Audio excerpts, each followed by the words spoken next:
In today's installment, I'd like to look at the question of can techniques, either physical or psychological, ever be useful in mental health? Now, from the normal point of view, we wouldn't even ask that question because almost all we know are techniques. If it isn't a technique, it doesn't make sense to us. So it certainly doesn't qualify as being a therapy or anything like that. So normally we wouldn't ask that question. But in the light of the negative approach to therapy and psychology, it's a question that we very much would ask, quite legitimately.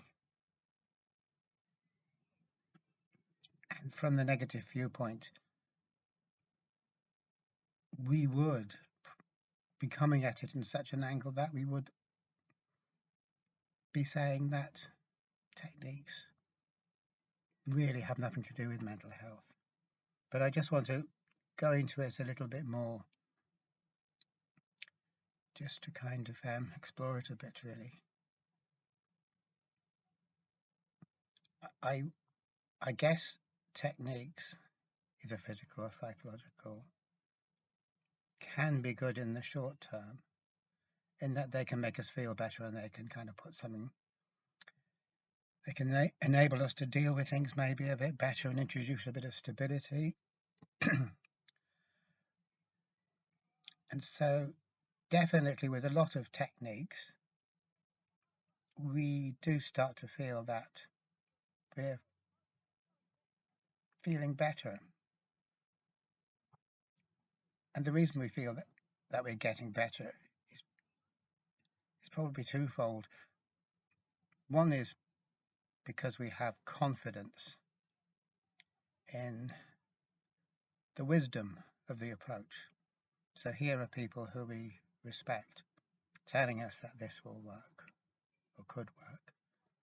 So that helps. And the other way in which we feel better is because we've been given something to do ourselves, something to get to grips with. We're not just sitting there wondering what on earth to do. We've been given a kind of a format. And so we feel personally empowered by that. As they always say, we feel that we're more in control. So we're coming from a chaotic situation to a situation where maybe there is something we can do. Maybe we do feel a bit as if we have got a bit more control. So all of that sounds good, but again, we come back to this fundamental thing about control. Control means that I get to have my own way, or I get to get things to happen. I get to cause things to happen the way I want them to happen, the way I think they should happen. So we can see there's something behind all that. There's something suspect behind all that, because for number one, who's to say what I want to happen is the helpful thing to happen? Because we know that that's not necessarily so. So just because I want it to happen doesn't mean it's good. And point number two would be, if I'm trying to get things to be the way I think they ought to be, that automatically assumes that I know how they ought to be, or that somebody somewhere knows how they ought to be, how we ought to be, because it's us we're talking about. Someone somewhere knows how we ought to be. And straight away, when we examine this, we realize that nobody anywhere knows how we ought to be. I don't know how I ought to be.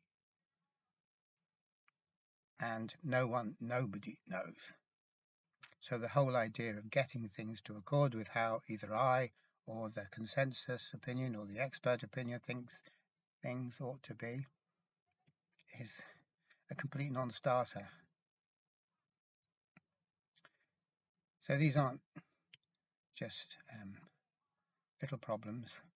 They're like a huge roadblock in the face of positive therapy. We can't get beyond them unless we absolutely do know how things are supposed to be, or what would be helpful, what will lead to a good place.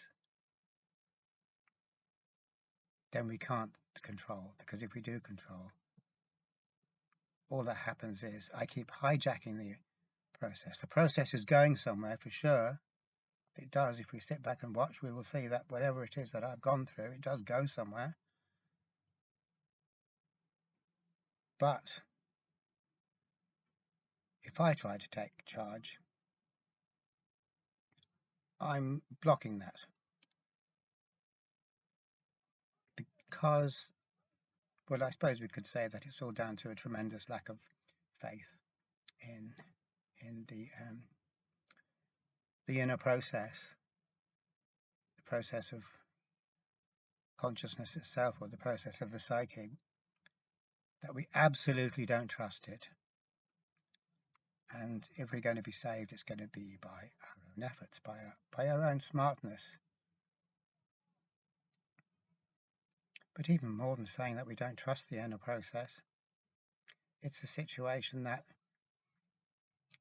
even the idea that there is an inner process, i.e. some kind of self-organization, something happening that isn't dependent upon me to make it happen, even that we don't accept. And it's not that we explicitly come out and say that cannot be true, because I don't think we do that. I don't recall ever coming across reading that or hearing people say it. If they did, it would be easier to challenge what they're saying, but instead it is assumed, tacitly assumed, that unless we ourselves take charge, things aren't going to happen in a good way.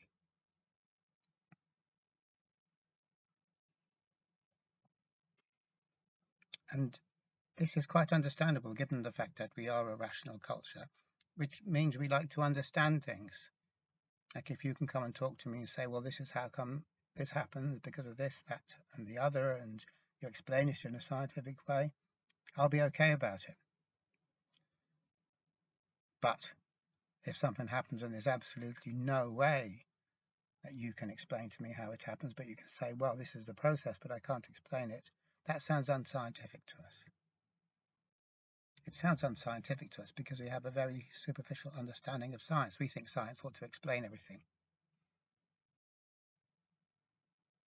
And this is a really, really outdated assumption, really. It's the assumption that goes with the so-called mechanistic worldview, or the Cartesian worldview, which was at its peak at the height of the Victorian era, I think, possibly. But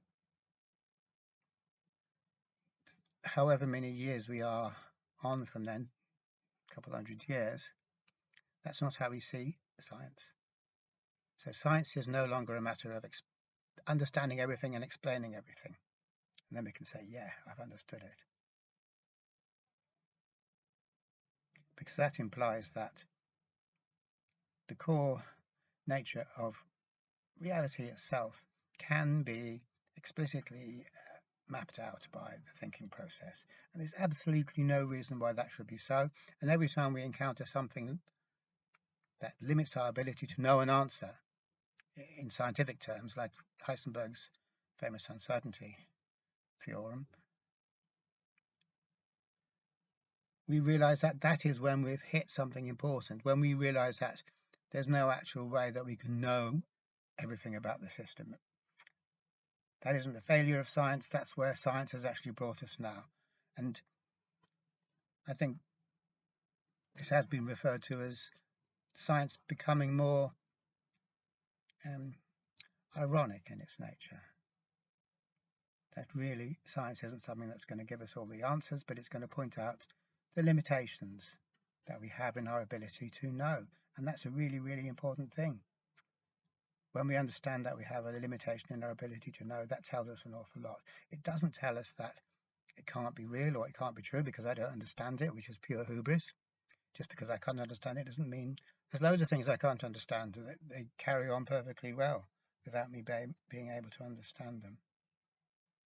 So the mind is a really petty, very petty little thing. And to imagine that the universe has to be such a kind of thing that it can be entirely understood by the rational mind why would we even want to do that? Why would we want to shoehorn everything into the banal little realm of rational thought? So even to want to do this is suspect. But science really brings us to the point that we can see that although we can know a certain amount on a local scale, if we want to really say, I know what it's all about, or have a on a bigger scale of things, we realize that that's absolutely not possible. And there are many ways in which we could talk about how this is the case. So the idea in quantum theory that when we investigate some kind of quantum type phenomena and the answers we get back always match the assumptions we made in approaching the problem. So that is a very pure, very clear way of showing the limitation of what we can know. Because all I can know is what my assumptions allow me to know, which are my assumptions reflected back at me. And this might be seen as frustrating because it's like reality itself is turning its enigmatic face to me and smiling and saying, you'll never know. But on the other hand, there is more elegance and beauty in seeing the enigmatic side of reality, which is all of reality, really. Every side of reality is enigmatic. There is much more aesthetic. The aesthetics of this is way better than acting like a bureaucrat or an accountant and thinking we can add it all up and put it in our book and just ignore the bits which don't make sense. So all of this is just to say that coming to face with what you can't know isn't a defeat. It's the acknowledgement that there's something there that can't be explained or understood using my habitual means of explaining and understanding things. So in other words, there's something there that's bigger than me. So that is the opposite of hubris. In hubris, we think there's nothing out there. Intellectual hubris would lead me to say there's nothing out there bigger than me. I can understand everything. So I am the measure of all things. My understanding is the measure of all things. My rationality is the measure of all things. So that'd be the hubris. And when that hubris is deflated, taken away, what's left there is me sitting here. And there is a universe which is bigger than me. So my experience, how I feel when I'm relating to a universe that's bigger than me, that's a non-hubristic type of a thing, because I don't think I can know you, or I can understand you, or I can conquer you, or anything like that, which is all the good old stuff that we were brought up on. That's the old mechanistic paradigm, that we will conquer nature, wrest her secrets from her, etc., etc., which is music to the ears of the ego, of course. But it leads to us creating a false reality, which is nothing more than the invalidated reflection of our assumptions. That's a very small and completely untrue reality. So we can get to be a king in that reality, but we're the king of a small and very crappy kingdom. But we do get to be king, and the ego does want to be king, so it'll settle to be king of a meaningless, empty, hollow kingdom, rather than be what it really is, which is not a king.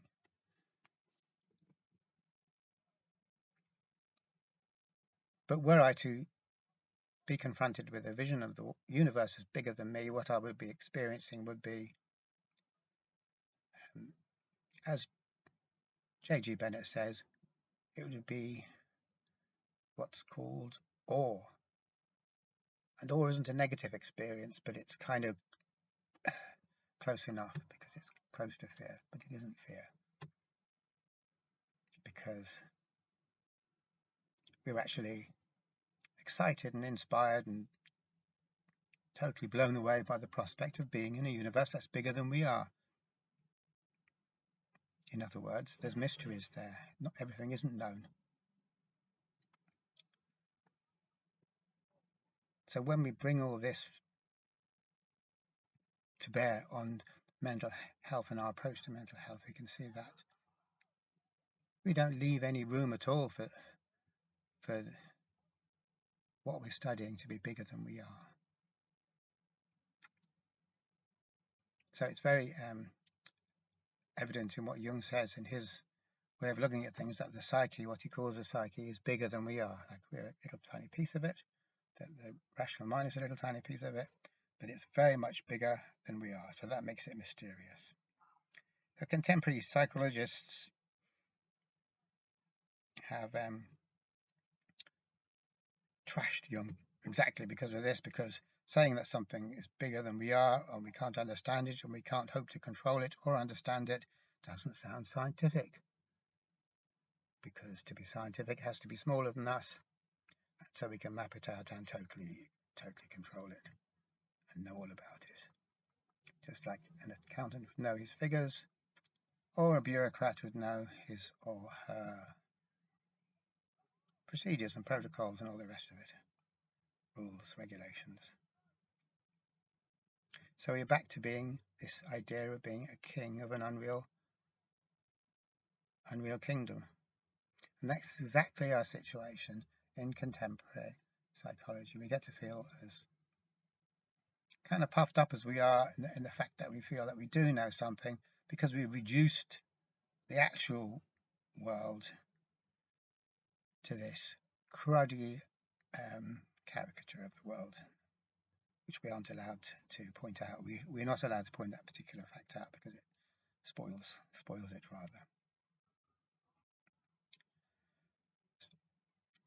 What it all comes down to, if we're talking about control and techniques, is enforcing that things only happen the way we want them to or think they ought to happen. So there's a principle of logical continuity here. A strategy guarantees the integrity of the logical continuity of what's going on. So the starting off point and where we end up is predictable on the basis of where we started off from, and the whole thing is one logical continuum. It never goes anywhere else than where it is supposed to go. It's completely predictable in that way, completely reliable, we would say, as well. So in some circumstances, to have a strategy that is super reliable is great. But we can see that when we try to apply this in the realm of psychology, then trying to put this predictability on ourselves is death, because it is literally a living death, because the experience of being alive, the actual phenomenon of being alive, is the experience of continually moving into a space or a world that is bigger than we are. So there is this kind of, you could call it a surprise factor, but it's not a trivial surprise like will we have fish fingers for dinner or sausages. It's a kind of different degree of surprise. It's a radical surprise. Stuff is coming up that I never even knew could be there. So the process of life is really, or the process of being conscious, you could say that just as well, is really a process of continually discovering stuff that we didn't even know could be true. And then when we do that, there's another level of it where we experience something as yet unglimpsed again. So that's an ongoing movement into the unknown, to probably be a simpler and nicer way of putting it. When consciousness is not involved in this process of constantly opening up or constantly growing or constantly moving into a bigger space, then what was consciousness or is consciousness underneath it all turns into something else. Because there's no way to be conscious in this profound sense of the world where we're actually awake rather than having gone into some kind of somnambulistic trance. There's no way that we can actually be awake unless there is the new, unless we're moving beyond the known the whole time. Because otherwise, what we're looking at is a mechanical series of events, a mechanical process.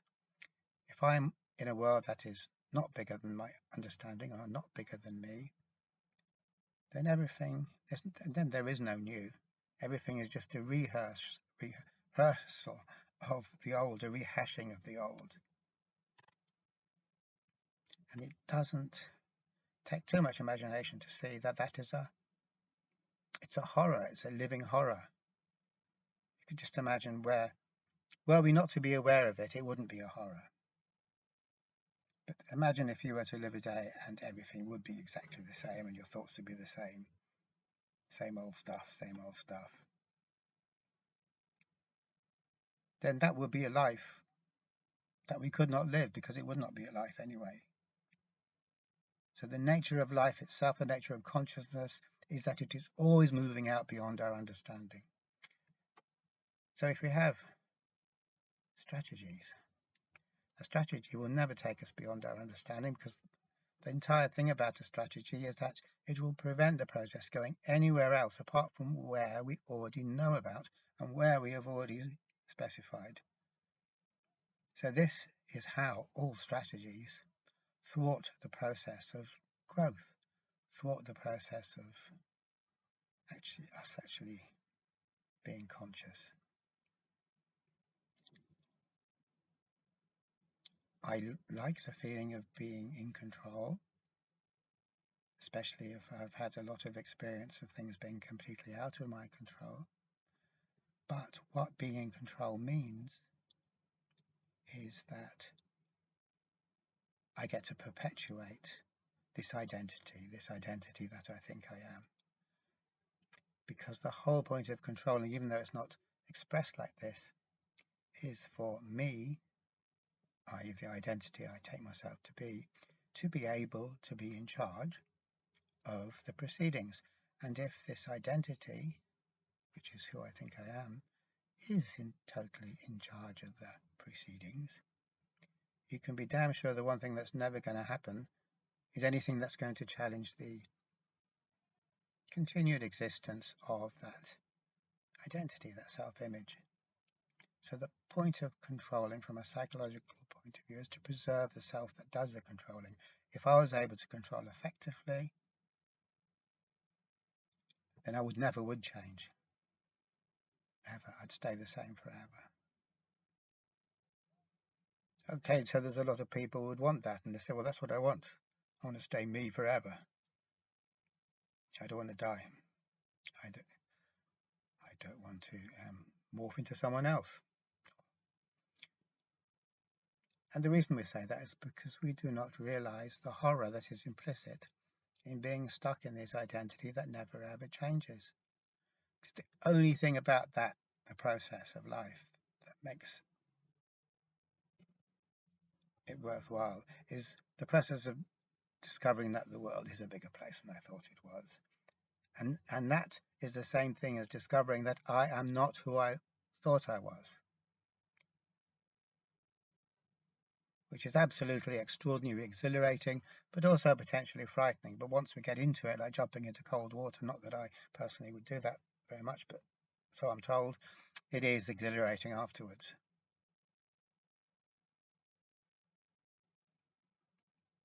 So what this means is that our contemporary approach to psychology and to therapy is all about preserving the identity, making sure it never changes. And that is exactly what all of our maneuvers and strategies are for, and that's what they ideally would do. And they probably do if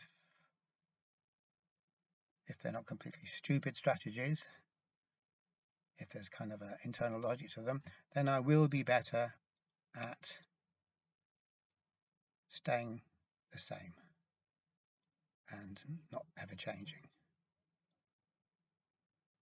But that really has nothing to do with mental health.